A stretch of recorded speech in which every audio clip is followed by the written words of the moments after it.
like to start by telling you a little bit about the King County Employee Giving Program. This is the workplace giving program for employees of King County. That's an important distinction.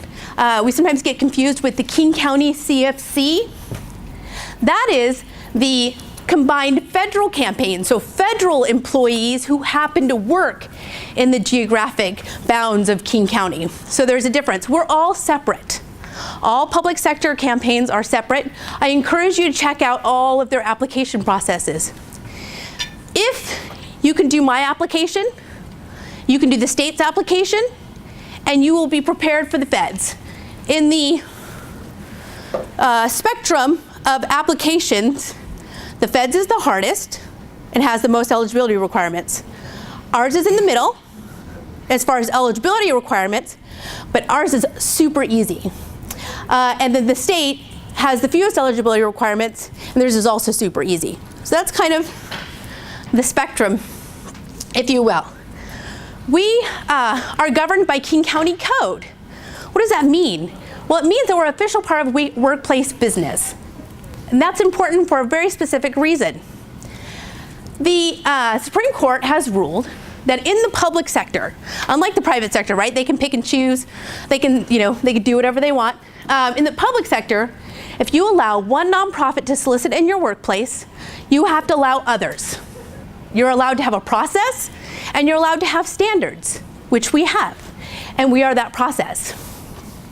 That provides you with an equitable opportunity to solicit the resource that is King County employees, and we have 13,000 of them. So you are automatically going to be marketed to a group of 13,000 employed people, 13,000 plus. That doesn't include all of the part-time folks and seasonal workers that we also employ. Also, the employee giving program, we manage not only the annual giving drive in the fall, which is when a majority of the fundraising happens, we also do things like manage natural disaster response. For example, over the last week, I have been sleeping very little since Sunday and making sure that our website and our resources for our employees are updated with nonprofits that are in the program providing relief work up in Snohomish County. I've never been more proud to be able to play an important role in helping folks right in our own backyard.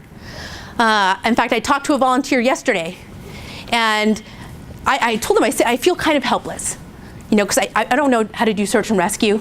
I don't know how to do these things. I can barely cook an edible meal. And he said, but you're doing the most important thing, fundraising. Because if we didn't have money, we couldn't be doing the things that we're doing. We couldn't have been ready to go right then and there, had gotten the training all year long. And that is the power of workplace giving. They are unrestricted dollars. So you can use them where your need is greatest, right when you need it. So for disaster relief agencies, this is a huge tool. We do special events, we do the annual application process, we do all of the donor and check reports. It's year-round program. Employees can give in three major ways. They can give through payroll deduction, they can give through direct check, or they can give by time donation. Time donation is a really powerful tool here. The private sector has their matching gifts. We have time donation. It's where they can take their eligible vacation or comp time and turn it into cash. It becomes a paycheck and turns into cash, and it's the net value after taxes that becomes the charitable deduction. That is pretty powerful. Anyway, so throughout the year, we utilize about 150 to 200 volunteers across the King County network to help get word out about you. My best advice to you is if you know a King County employee like Dave, utilize them to your advantage and have them sponsor you to bring you in to speak during the annual giving drive. Start right there and then snowball off of that. It's a very powerful way to get your voice heard in the workplace. I'm going to have you now grab the application. We're going to go ahead and go through that. But first, I'd like to tell you a little bit about our new online application. So last year was our first year doing all online. This year, everybody can apply online. We have 3 different kinds of applications: independent nonprofit organizations, governmental units, and federations. Glynis, are you here? Hi, nice to meet you in person. Some of this stuff won't apply to you as a governmental unit, but we'll go over that in more detail one-on-one if you'd like. And so the first day that our online application launched this year, I had 30 applications already. 30! I about fell over. And we have a survey at the end asking you what your experience is like. And this is what one of our survey respondents had to say. This was the easiest ask I've had to do in months, possibly years. The only possible improvement would have to be if there was an ounce of high-quality chocolate that popped out of the screen when I hit the submit button. I thought that was very sweet. I know that we have room for improvement. And I can't get chocolate to pop out of the screen. But here you go. How about a picture of some? And I gave up sweets for Lent, so it's been really hard. But there is room for improvement. We know that. So I want your feedback so we can find ways to improve the online process. What we're hearing from people to this point, and as of today, I have 127 applications already in the door. It's only taking people 10 to 15 minutes to do the online application if you already have your attachments ready. If you need to go looking for your attachments, people are reporting that it's taking them 30 to 40 minutes total. Not a lot of upfront investment. We're going to go off the paper application. I need to tell you, though, that the paper application isn't exactly like the online application. And that is because when you design something for online use as opposed to paper use, you're designing to a different set of human factors. So it doesn't go exactly in the way that this one does. But all of the concepts and the information is the same. And this you can hold in front of you today while we go through it.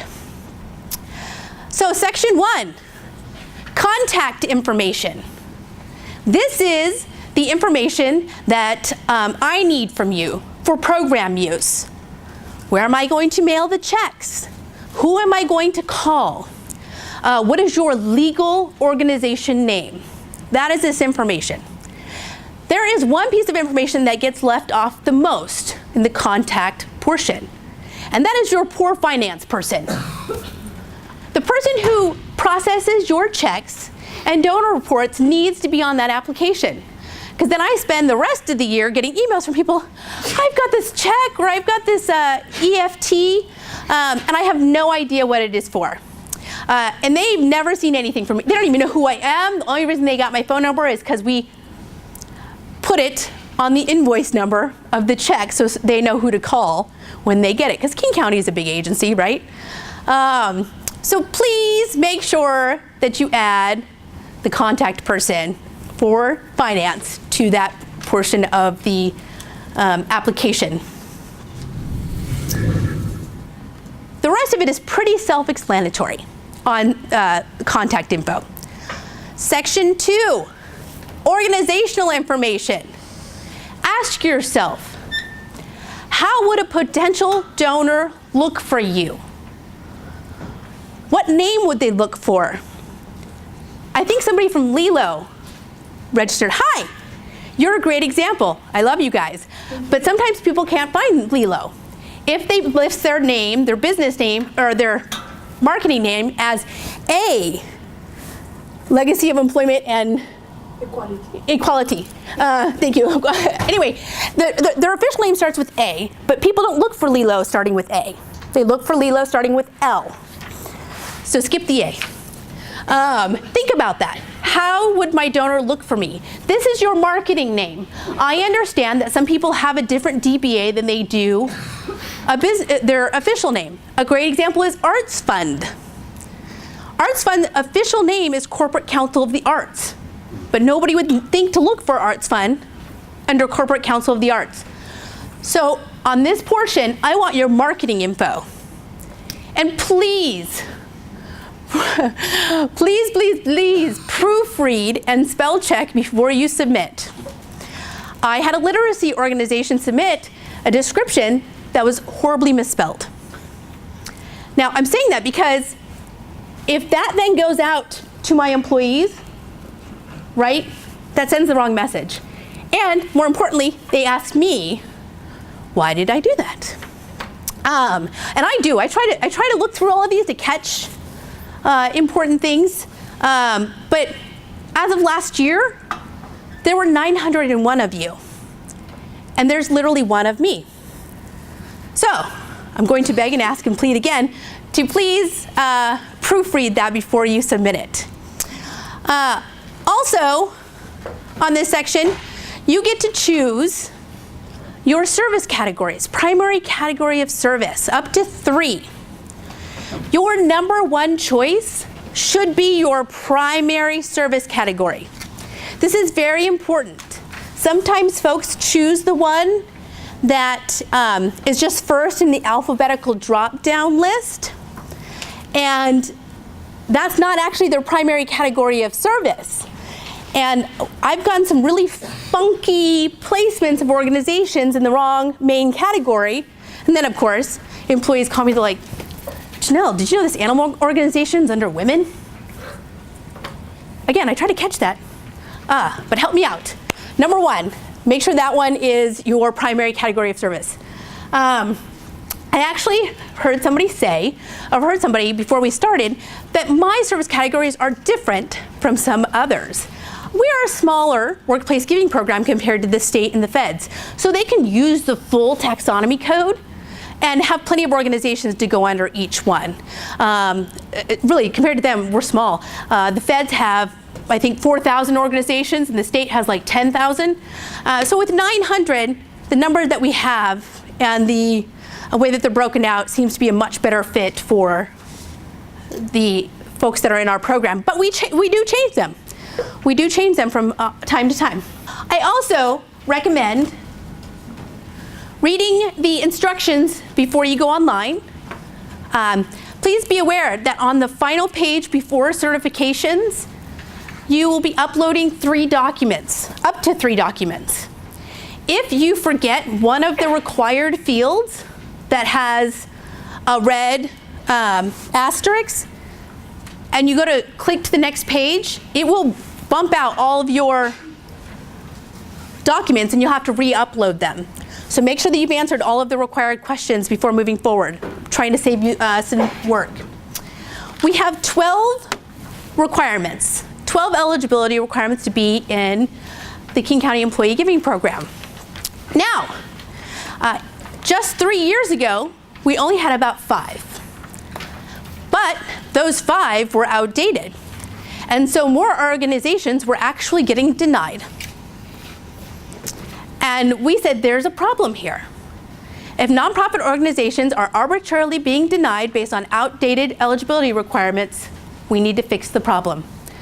So, and this was actually 4 years ago that we started this process. So we spent 2 years researching industry best practices, collecting all kinds of information, and that is when we involved nonprofits in the process, went through the public rules process, and now we have 12. But you know what? Fewer nonprofit organizations are being denied. And that is because our eligibility requirements are now based on industry best practices.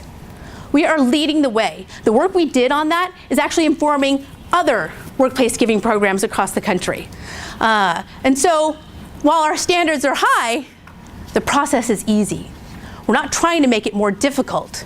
We're just trying to make sure that it's good, right? So that's why I've worked really hard to make the application online, minimize what you have to turn in. We no longer require a ton of documentation. Instead, because our capacity is growing so much, we will do a random audit of a small selection of sample of organizations each year. So you only have to provide 3 attachments. And these are all attachments that you should already have for your organization. So eligibility requirements. First, and this is going to go right off the slides that you're looking at.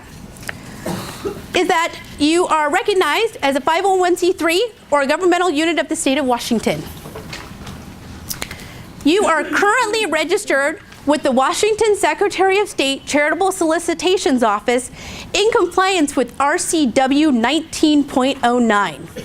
That is a mouthful, but it's an important distinction because the Washington Secretary of State's office is responsible for several things that have to do with nonprofit organizations, and I'm only worried about one.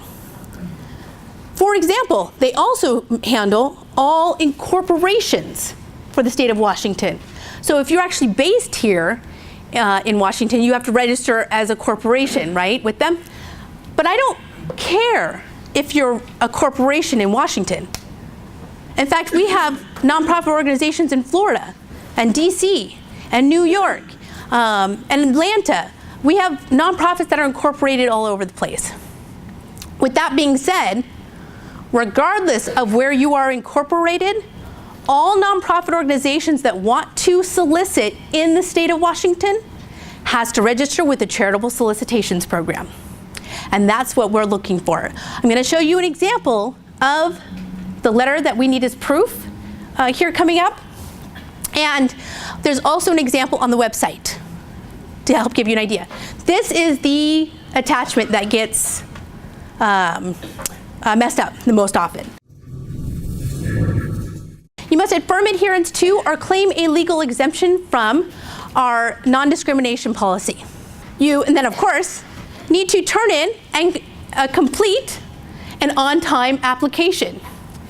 Now, I encourage you that if you're having some trouble completing your application because you're waiting on something, I don't know, your registration from the Washington Secretary of State, and I'll talk about that in just a second, I'm going to encourage you to apply anyway.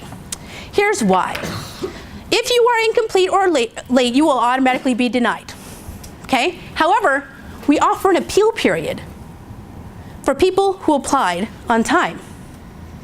And that appeal period is designed exactly for fixing those kinds of things. But if you don't at least try, I can't help you. I'm also going to ask you to please, beg, turn in your application as soon as possible. Because the sooner it's in, the higher likelihood is that I'll be able to look over your application and all of the attachments and give you a call and say, hey, got the wrong Secretary of State letter. Can you get it into me? Help save you. I will do whatever I can to help you. I have been working in nonprofit fundraising for about 15 years. And I know what it's like to write a grant application, okay? I know the stories of you put the staple in instead of the paperclip, right? And then, it was supposed to be all 3 hole punch and there were supposed to be 9 of them. They're supposed to be just perpendicular doing a dance across the room. And if they're not, they're going in the recycle bin. How many of you had experienced that? I try not to do that. I'm not really trying to find reasons to exclude you. I'm going to do everything I can to include you, to walk you through the process, to help you fix errors, to get it going. But in return, I ask you to help me get it in as soon as you possibly can. Because human nature is that a majority of these are going to come in the last 3 days.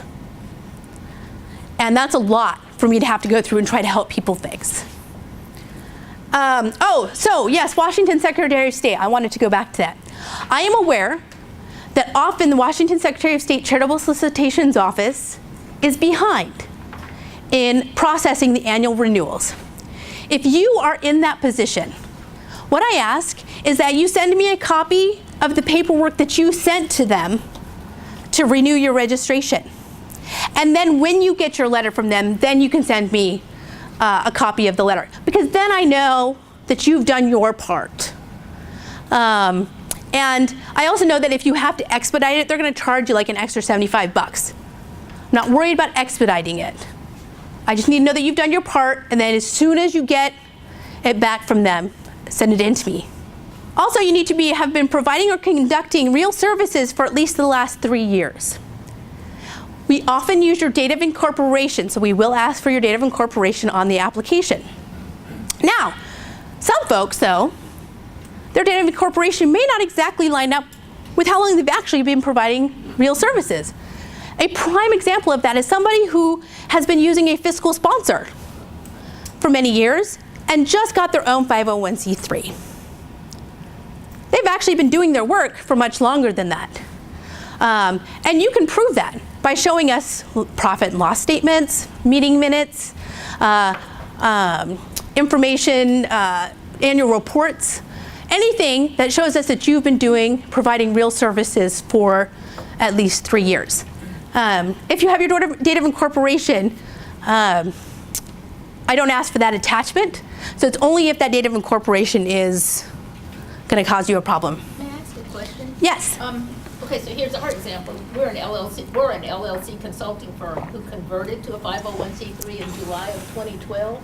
Are we ineligible because we have not been a nonprofit for 3 years? When you were an LLC, were you providing the same services and mission that you are doing now? We were nonprofit, but we just didn't mean that. That's awesome. Then I would encourage you to provide us with that additional documentation so that the committee can make a determination on that. All right. Yeah. You must, yes. So the letter that, I called the Secretary of State's office yesterday, and I gave him this 1909. Yeah. And he never heard of it, even know what I was talking about. You're probably calling the corporation's office or one of the other sections. Well, yeah. Whatever. So is that something that we can download from their website, or Yes, you actually can. because I know we have this letter, I've seen it, but I'm not sure where it is. So on my website, I actually have a link directly to their website. Okay. Like directly to where you need to go. We should be able to put in our nonprofit's name, and this letter will come up. I honestly don't know about that. I mean, Yeah. it's there. Yeah. Yeah, I know you can request one from the website, though. Yes, Dave. So my home office has the number in a spreadsheet. Do you Yeah. actually need a physical letter, or do you need the number issued by the state? I don't need the number issued by the state. You need the physical This is letter. this is a different thing. It's not your corporation status. It's a charitable. Yeah, I need the letter, and here's why. Okay. Right on the Secretary of State's website, it says, "Don't use this information. We can't guarantee the reliability of it." Because I can go to their website and look and see if you're registered and when you expired. And if they didn't say that, I would take that. But they say right on it, big, warning. So I do need the letter. Yes. Right. So the question is, can she use proof of payment to show that they've done the annual renewal? And what I'm going to say is the proof of payment plus the website to that. Because you're paying this Secretary of State for several different things in most cases, and I can't always tell by your proof of payment what you're paying them for, what registration you're paying them for. Yes? It's a letter. I need a copy of the letter. I don't need the original. You can scan it and send it. I'll show you when we get, I'm going to show you an example of it. Yes? I can give you the phone number if you want to call them. Excellent. 360-725-0378. Thank you. And they are directly dealing with those letters. Okay, please. 360-725-0378. Moving on. The next part is that you have to have an active governing body whose members have affirmed adherence to a conflict of interest policy, and a majority of whom serve without compensation. None of the compensated people can be your board's chair or treasurer. Online in my implementation guide, I tell you what we define as compensation. I also provide a link directly to a sample conflict of interest policy if you are not sure whether or not you have that. So that helps. We have this separated by 3 different questions on the on the online application to help make it easier. Yes. Chair, meaning president. Yeah. So her question was, can they be president because they used the term chair? And the answer is no. Chair and president are synonymous in governing board language. So neither your president, chair, /chair, or your treasurer can be compensated. We used to have something called the AFR cap as our financial requirement. That is outdated. That was one of our most outdated requirements. Now, we have one of the industry best practices for fiscal stewardship is having independent review of your books. So organizations that are under $250,000, you just need to have your an annual financial statement, and I've had questions about whether it should be monthly or annual, that has been board approved and is GAAP compliant. This is where I get the most questions from my small organizations about GAAP. This is what I can tell you. I am not a CPA. But what I can tell you is that the difference between, so the big thing about GAAP is that it's accrual, right? The difference between accrual and cash accounting when you are a small organization is often immaterial. That is the word that is used by the accounting industry. For the most part, if you don't have any paid staff and you don't have any receivables, there's probably not a big difference between cash and accrual accounting. A lot of small organizations also do cash throughout the year and then just at year end convert to accrual. And that's okay too, because we're just going to be looking at that year end statement. Organizations that are between $250,000 and $1 million need to have an independent financial review by a CPA. That doesn't need to be extensive, but it needs to be in a letter saying we've reviewed the books, here was the scope that we did on the review, here's the review, my name, CPA. Now, I understand that a CPA can be expensive for some nonprofits, and so you may use, you may have an accountant that works with a CPA. As long as that accountant is supervised by a CPA, that is acceptable as well. And then for organizations that are over $1 million, you need to have had an audit.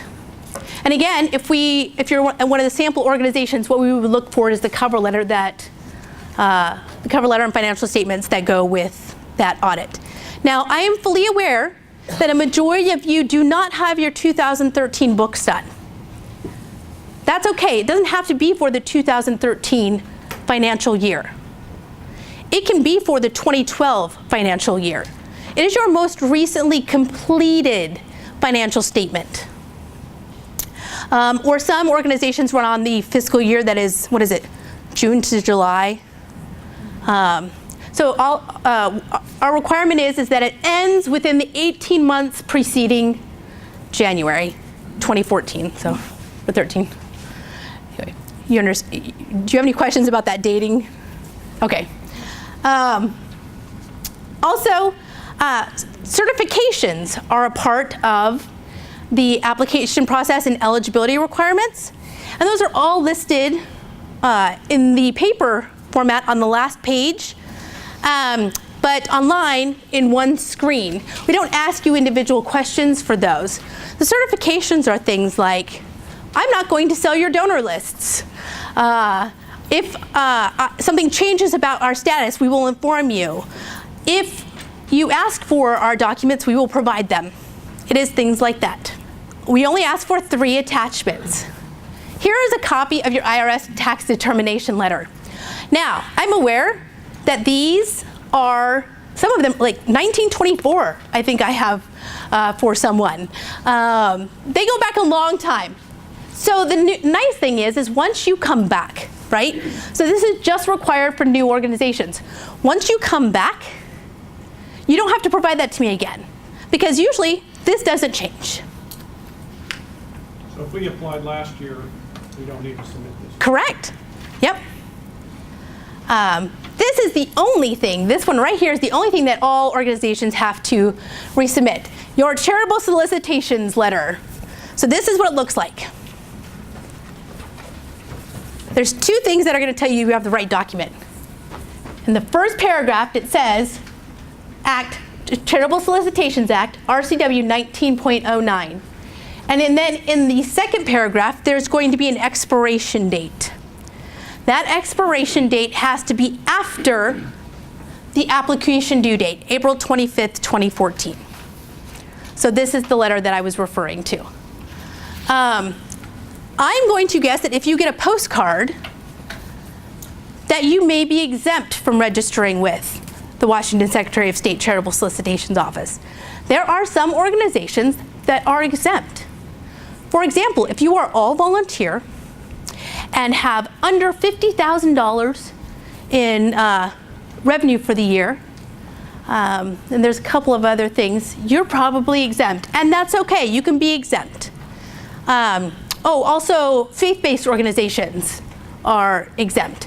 However, I still strongly encourage you to apply. If you or not apply, but register. If you are technically exempt, they won't charge you to optionally register. And here is why I recommend it. Today, we know that there are already organizations, fake scams, organizations that are popping up into response to the Oso mudslide. So everybody's telling people to verify the legitimacy of your organization, check them out on the Washington Secretary of State Charitable Solicitations page. So it would be nice if you're on there, right? Because people go to that page all the time to look for folks. And like I said, if you're not required to register, they will let you optionally register for free. Yes, Beth? For those of us who are exempt, they'll send you a letter, but there's no expiration date Correct. on it. So you just need to hold on to that letter. Yeah. But it says, Beth's comment was, for those of you who are exempt, they will still send you a letter, but it will say exempt on it. And so you just need to hold on to it. It says that you're optionally registered. The third attachment that I don't have yes? Just one more question about this. Our letter says that it's due, the renewal is due July 31st, 2014. So you had said earlier something about proof of... Did you say it says July 31st? Yes. July 31st is after April 25th, 2014, Right. so that is fine. That's all we need. Yep. We'll have to provide the new... Yep. Because guess what? When you apply again next year, I'm going to ask for next year's. Right, okay. Yep. That's what I thought. Yep. Thanks. So like I said, last but not least, make sure that it is turned in on time by the due date.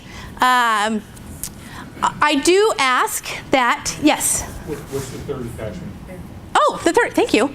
The W-9. So if you're new, and I have a blank W-9 on my website, I need a copy of your signed W-9, if you would like to get a check from us anyway. My AP department requires that in order to pay you. It's the declaration of your tax ID. So is that something we fill out ourselves? Yep, you fill it out, sign it, and most organizations have it on file, but if you don't, I have that blank one on my website. Yes? Yes. So for returning organizations, you do not need to reprovide that. Okay. Yes. It's only new. Yep. Once I have that one, don't need to ask for it again. Yes. So there's two documents for us that are returning that we don't need to provide. One Correct. is the IRS and one is this W-9. Correct. Yep. So we were just clarifying that if you are new, I need all three attachments. If you are returning, which means you were in the program last year, I only need one, and that is the charitable solicitations attachment. Yes? What if we were in the program the previous year, not last year? Do you still have the documentation? You would be brand new this year. If you miss a year, you're now considered new. Yes. Now I'm going to tell you a little bit about the program itself and what to expect after you turn in the application. So what to expect after you turn in the application? You are applying now for this year's annual giving drive. If you don't hear from me, you should expect to not hear from me until May or June. What we do is we take all of the applications, we review them for eligibility, and we vote on them in a block. Now, there's not a limit to how many nonprofit organizations can be in the program.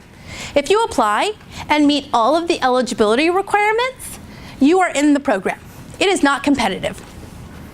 And so people who apply and meet all of those eligibility requirements will automatically be forwarded for approval. For folks who are missing something or not eligible, then they'll automatically be forwarded for denial. But then you'll have an opportunity to appeal, and that appeal process happens in June. The annual giving drive kicks off in the fall. Between July and the annual giving drive in September, you will get more information from me about opportunities to participate, marketing, things like that. Once the annual giving drive happens, then we will send you your pledge reports and all of that stuff in 2015. So you're actually applying now for the annual giving drive in the fall for money in 2015. And so this handout explains some of that. An important thing to note is that if you are returning, when you are getting the distributions from this application cycle, the next application cycle is going to be gearing up. So it is very likely that you're receiving money and then hearing from me about applying again, and you're like, what? What's going on? But that's why, because they overlap, the two cycles overlap. So that's an important thing to note. We are not a United Way campaign. We are internally administered. United Way is one of our 900 organizations. Because I get that question all the time. In fact, I just got forwarded, the United Way is great. I just got forwarded an email from the United Way saying, hey, I think this is meant for you. An employee had emailed them saying, hey, I need this information. I'm like, thank you. So we like to show you what the application cycle looks like so you know what to expect. So I will send you an invitation. Once you get your inclusion notification of being in the program, sometime this summer, you will get an invitation to be on our speaking and tabling list. Because during the annual giving drive, so that's an important thing to know, is it's only during the annual giving drive when you can come in and speak to employees. And so make sure that if you want to do these things, that you fill out that invitation. We do our nonprofit expos that happen around the county. We are putting stuff on websites. We're handing out your materials. We are sending emails with quotes, and we're really active on social media now. So I'm constantly sharing information about the nonprofits that are in the program. And like I said, if you know somebody, ask them to come in and speak for 5 to 10 minutes in a standing staff meeting agenda. Once you're in the program, I will also ask you, because I hear this a lot, 150 characters. I can't really say a lot about what my organization does in 150 characters. No, you're right, it's pretty hard. So I will send you an opportunity to provide more information. I like to use this one because Hearing, Speech, and Deafness Center did a great job of kind of both examples. Now, you don't have to turn it in my format. I just know that a lot of small nonprofit organizations don't have marketing departments, right? And so I send you a Word document that you can easily type into, throw some pictures in, send it back to me, and I'll turn it into a PDF for you to throw on my website. Or if you have somebody who is willing to do it for you, then you can send it like this. They went ahead and sent both in one document. That's great. Make sure to understand that if you send me this stuff, you're also giving us permission to use it. And so we will use it in posters. And we like to do fortune cookies. And I like to put statistics inside of the fortune cookies from a nonprofit. Things like that. Like I said, social media. We'll use the photos on that to help get word out about you. I also send you a prompt of questions of the kinds of things that King County employees are looking for to help you do this. And then you will also be on our website, have a great website presence. And this is how it will look. We have this search functionality that is really great. We just introduced that this year. That was awesome. And so people will be able to find you. This is what it'll look like. This is why you don't need to put your name in your description. Don't waste your 150 characters on your name, because it's going right above it. And then what we do is we provide a link to your Washington Secretary of State link, if you are reviewed by GuideStar or Charity Navigator or anybody like that, and then a link to your info sheet. So King County employees all in one spot can find out more about you. I also like to talk a little bit about workplace giving in general. I happen to be a big fan, and I'm going to tell you a short story here. So like I said, I've been doing nonprofit fundraising for about 15 years. And I will never forget when I came to work for King County 10 years ago. The reason I did a lot of nonprofit fundraising was because I didn't make a lot of money. I made coffee for a living, loved it. I will make coffee again any day, loved it. And I did a lot of volunteering, I was on boards. And you know, right, your boards, they usually have a fundraising minimum. And I didn't have that kind of money, but I have this, right? All kinds of crazy. And I don't mind going out and talking to people. But I always wanted to be that kind of giver. And immediately I come to work here and I find out about this workplace giving thing. I can give $5 a paycheck. And at the end of the year, that is $120. All of a sudden, my name is going in the back of the annual report. All of a sudden, I am a philanthropist. I couldn't even believe the empowerment that I felt from that. And from that moment forward, I became in love with the power of workplace giving. I'm just sorry that when I was working for nonprofits, I didn't know about workplace giving. I had no idea. Needless to say, I spent the next 5 years working toward being able to do this for a living. I absolutely love my job. So I want to tell you a little bit more about it and why it's so powerful for you. Because everybody gets something out of the deal. So I like the toolbox. Because having worked in nonprofits, I know that you have several tools in your fundraising toolbox. And we have to use them all in the nonprofit world. You have to write grants. Direct mail, that is the king of fundraising for your annual fund. So to give you an idea, national cost of different methods of fundraising. Workplace giving is not going to replace the other tools in the toolbox. But if I were you, it should be a piece of that. Because nationally, workplace giving, the average cost is 16 cents. That is lower than most other forms of workplace giving. Now, even with new technologies, who here has done texting to donate? Okay? Very expensive. That is very expensive for an organization. They do it because they need to, right? Our millennial generation is on their phone constantly. Online giving programs, okay? They're passive. They're just processing. This is fundraising and administering.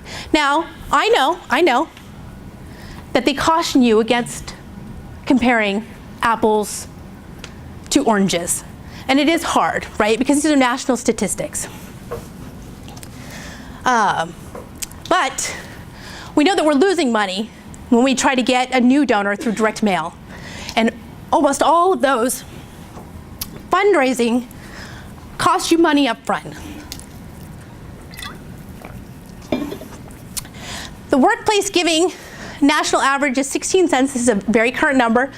The KCEGP is between 8 and 12, so I put most average is 11 cents to raise $1. So we work really, really hard. And so if you looked at that other one, at that literally, the only other thing that's competing with us is capital campaigns and major gifts. And that, you're building. I might not be able to give you a building. I'm just letting you know. But I get really excited to be able to share this with people and talk about how cost effective it is. Not to mention that it is low risk. Somebody came to pitch us something here at the county last year to help, right? Because we're always getting pitched on stuff. And it was also very low risk. It cost the nonprofits nothing up front, but it cost them 50% on the back end. The only thing it's going to cost you today is that 15 to 30 minutes that we talked about to fill out your application. That's it. If you don't get any donations, it doesn't cost you anything. It is one of the lowest risks forms of fundraising available to your organization. So, this is not just a pitch for me. As somebody who's worked in the nonprofit sector and is passionate about it, I want you to be in every workplace giving program that you can get your hands on. Boeing, Microsoft, they're matching gifts, right? Get your hands on these tools. If you're going to be at the Funders Forum, I'll also see you there. a big fan of workplace giving. It is a unique revenue source. Time donation, you can't get outside of workplace giving. And I think that we might be one of the only places to offer it. Unique revenue source. Unrestricted gifts. I know how powerful workplace giving, or not just workplace giving, but unrestricted gifts are in general. Because most of your grants are like, nope, just this. But you're like, hey, if I can't turn on the lights, I can't do my program. Unrestricted. It is very donor-centric. Here's a key thing about it, donor-centric. It is the only way I know of that a donor can give truly anonymously and still have all of the documentation that they need for their taxes. Because the CFC is the largest workplace giving program in the world, the Combined Federal Campaign, the IRS is actually really nice to us. All a donor needs if they give through payroll deduction is their last pay stub of the year and their printout of their pledge sheet. That's it. They don't actually need anything from you. I just reduced your administration to and we have all of that. So it's important to know that more than 60% of our donors are anonymous. It's an important quality. But it's an important nuance for you to understand because now you can target a niche part of your donor base who really would prefer not to be on mailing lists and would like to be anonymous but still wants to give to you. Did you know you can give through your workplace and still have everything you need? And they can do it, right? There's 900 of you. They can give up to 20 organizations. So they can literally plan their entire year's worth of giving, just like retirement, all in one place at one time, and they're done. That is pretty powerful. Yes. So that's a great question. The question is do employees name the organizations that they want to give to, or is it a general fund? We are a designated campaign, meaning we are pushing for employees to choose you. There is an undesignated pot, but it's really small because we are not fundraising for us. We are fundraising for you. And that's why they can pick up to 20 organizations. Anything that does get given to the undesignated pot goes right back out to you. And actually, so that's a question that came up in the last one was how do we decide how much it costs from year to year? We run just like you do. I steal my Post-its from somebody else, and I have a budget for the year. So we have a budget for the year. We forecast. If our expenses come under or over, then we adjust as we go throughout the year. So our expenses are actually pretty stable. But for example, we pay for part of a payroll person, and that position was empty the fourth quarter of this last year. Bam, the percentage dropped because it's based on actual cost. Also, it's efficient for you. You're getting one check and one report. I give you, for people who release their information, and they have to actively make a choice of releasing or not releasing their information, I give you their name and their address, how much, it's all broken down. I have been told, and I hope this is true because I really work really hard on those reports, that my reports, well, I know my reports are accurate, but they are the most timely and also most detailed to you. The feedback I get from my nonprofit organizations is that this is one of the easiest workplace giving programs as far as information is concerned. Also, something that we like to offer, yes, sir. Are they able to choose on the release information by individual charity, or is it all or none? Oh, good question. The question is, can employees choose per individual charity whether or not to release their information? And the answer is no. My technology is not that cool. They have to, it's an all or nothing release. Also, you will gain access to low-cost training opportunities. We share all of those with our community partners. They're really amazing, and they take our nonprofit organizations utilize it. Like, I've heard amazing things from our nonprofits about the training that we offer. It's the same training that we're getting as King County employees. And speaking of which, if you are a nonprofit organization that provides services To King County residents, you can also qualify for another program here at King County. See, before you even left the room today, you have another perk. We have a surplus program here that nonprofit organizations that provide services to King County residents can take advantage of. So things like office supplies, furniture, like tables, filing cabinets, chairs, things like that. And that is what this application is for. Finally, last but not least, and I'm very proud of this, it was my first graphic that I made in Adobe Illustrator. Power of payroll deduction. You move from buying a book to building a library. Remember my story about how when I started to come to work here, that all of a sudden I could take $5 and turn it into $120? I can also tell you that at least 4 of the organizations that I still give to through Workplace Giving, I have given to since the day that I started working here, 10 years ago. Right? That's loyal, and it compounds on itself year after year after year. And we don't even have a rollover option. I have to go in and automatically make those choices, and I've increased every year. Right? I should probably put more of my money where my mouth is, right? But that's the power of payroll deduction. And we have a very low attrition rate here. So it's a powerful tool in your toolbox. Last but not least, and right on time, is my contact information. We answered a lot of questions during the actual presentation, but I'd like to see if you have any now. Yes, and you'll only be able to do one. So the question was, do we have our date set already for the tabling events? And the answer is we have some of them, but not all of them, and there will be up to 8. And but you'll know that this summer. We'll have everything set up by then. Usually you only get to pick one, because I have wait lists every year of all of the nonprofit organizations, but I try to place you based on your preferences and where I think you would be a good fit, especially if you're new. Yeah. Yes? So for your speakers, do they have to be King County employees or just sponsored by an employer? Oh, no, just sponsored by an employee. Yeah, no. No, you don't have to actually be a King. I mean, that's just a double bonus, right? Hi, I'm my own sponsor, Dave. So, yeah, that's a great question. Yes? Could you give us an idea, what are the largest King County agencies?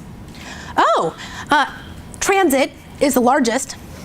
So we literally do everything from Metro Transit to public health, to solid waste, to, and I've worked in several of them, executive services, the recorder's office, wastewater treatment, the courts, the prosecuting attorney's office, the sheriff's office. Literally, we're all over the map.